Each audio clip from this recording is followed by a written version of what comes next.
I got you. I got you, didn't I? I bloody well got you. Don't lie, I got you. So, in the spirit of getting you, I want to talk about Jeff.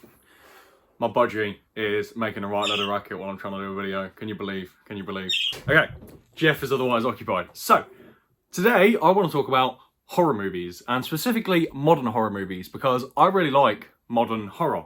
And I want to talk about three of which I consider to be the best.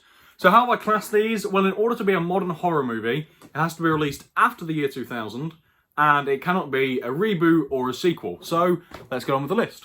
Quick honourable mention, Final Destination, because most of these movies are released after the year 2000, but the original Final Destination was released in 1999, so it doesn't count as this list. So I might do a separate video for the Final Destination franchise, because I love these movies. So that's why this isn't in this list, but I adore it. If you haven't seen any of the Final Destinations, definitely give them a watch.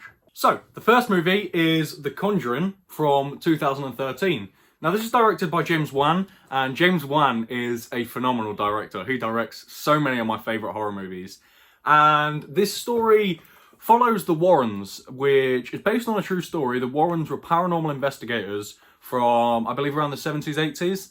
And it follows one of their cases. And I think the Warrens themselves are fascinating to me and to so many other people. So the fact that this movie is based on them instantly gives it points.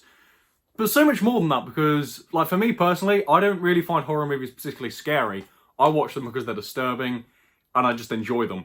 But this movie is terrifying. Like, the first time I watched it, it scared me. It did scare me. So it opens up with the Annabelle doll, which is a really famous case from the Warrens, and that whole section of the movie is brilliant. And it's so brilliant, of course, it spans into forming the Conjuring universe of film with spin-offs like the Annabelle movies, The Nun, which is just brilliant. Like, I feel like The Conjuring is the only movie franchise other than the MCU which properly does justice to the cinematic universe formula. I really like the Conjuring cinematic universe.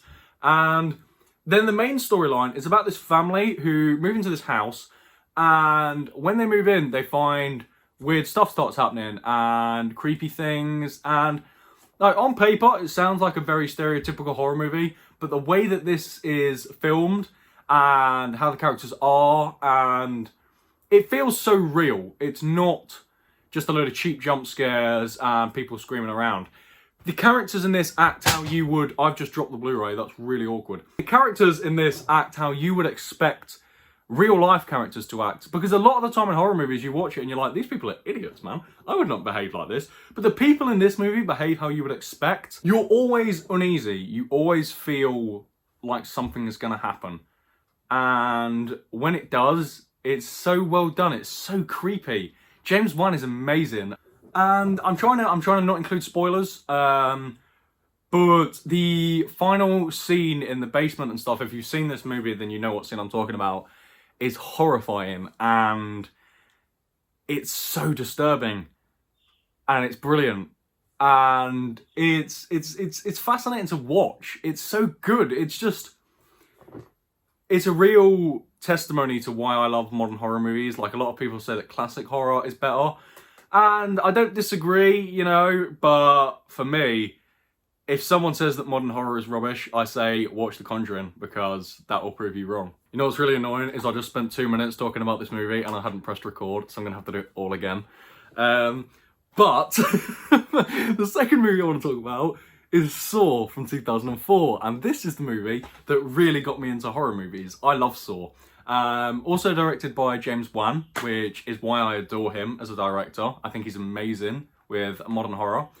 And the key plot of the first Saw and also the main Saw movies is about the Jigsaw Killer. And essentially, he finds people he believes don't respect their lives. He doesn't believe they appreciate the gift they've been given. So he finds them and he puts them in these traps, these games as he calls them. And essentially, if you don't play the game, you die. And if you do play the game, normally it's like, you know, digging a key out your lungs so you can untie this bomb that's in your throat. You know, it's that kind of stuff. if you do play it, you're probably also going to die. But if you don't die, he believes you're reincarnated. He believes you have to be pushed right to the edge of death in order to appreciate life. And that concept is brilliant. It's so ingenious. It's such a clever idea. And I don't know who came up with that idea, if it was James Wan or the writer or whatever. But that is amazing. That's brilliant. And the first movie opens with Dr. Gordon and Adam, and they're in this bathroom trap.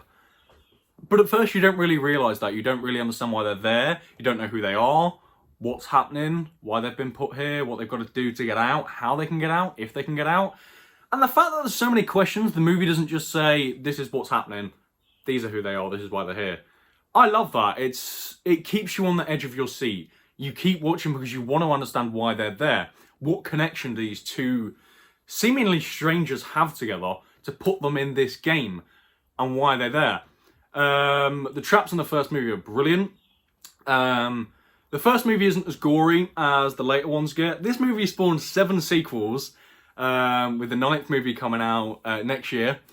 And that sounds like a lot, but when you watch these, it doesn't really feel like it. I got to the end and I was like, I want more of this. I really want more of this, which is an unpopular opinion. Most people are like, they go on too long. But the way that these sequels interact with each other, the way they're connected, is brilliant. It's like no other movie franchise that I know of how they're connected. It's so clever. And I just really enjoy that. I like having to think a little bit. This isn't a movie you can just watch on in the background, I don't think. You have to think a little bit. But the whole franchise is like that, and I love it. It's the twists within the franchise, and even the first movie, there are so many twists in this first movie alone. And a lot of people say, you know, it's the stereotypical thing of Saw's just torture porn. It's not. Like, it's gory, don't get me wrong, it's really gory. So if you're faint of heart, then this probably isn't the movie for you. But the gore isn't the main thing in the movies. It's a lot more about the psychological horror of it, I believe. And the first one isn't as gory as its reputation. So I think definitely give the first one a watch. And if it's too much for you, then maybe it's not for you. But the first one, oh my god, I love Saw so much.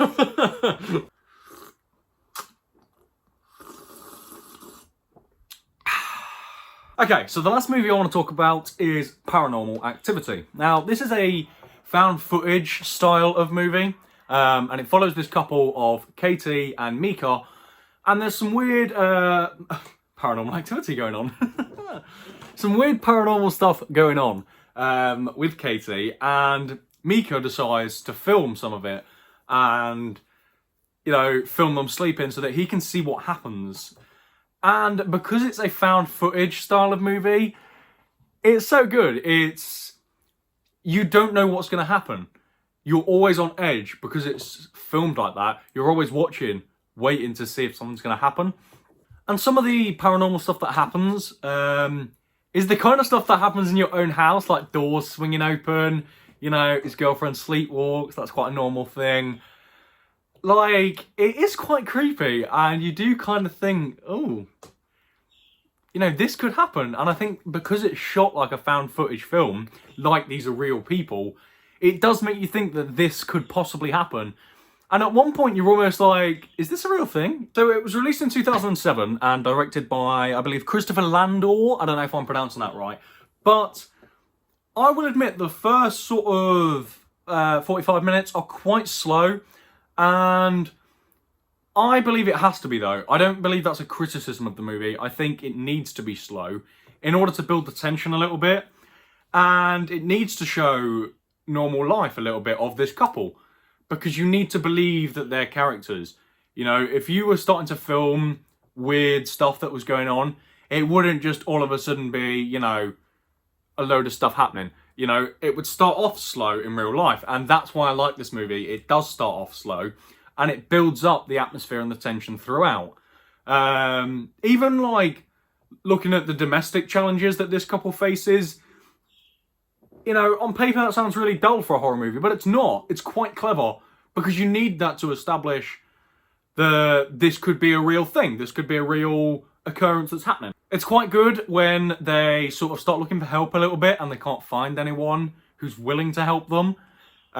Because even the paranormal people are so scared of what's happening. It really does feel like there's no hope in this movie.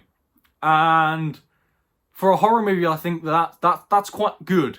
I like that from a horror movie. You don't always need... I don't think you should always have a happy ending in a horror movie, because that's not what a horror movie is for. And the ending of this movie, it really freaked me out the first time I watched it. Like, I'm getting goosebumps right now thinking about the ending of this movie. Don't just watch the ending though. You won't have the same effect unless you've seen the whole movie. But, the ending. Just watch this movie. Watch all of these movies. But yeah. And that's my video for today. I hope you enjoyed, and I hope you maybe consider watching some of these. Again, you know, they're all really good movies, hence they're on the list. So if you're looking at getting into horror, or, you know, if you just like horror, definitely give these movies a check out. So yeah, thank you so much for watching, and thank you for your continued support.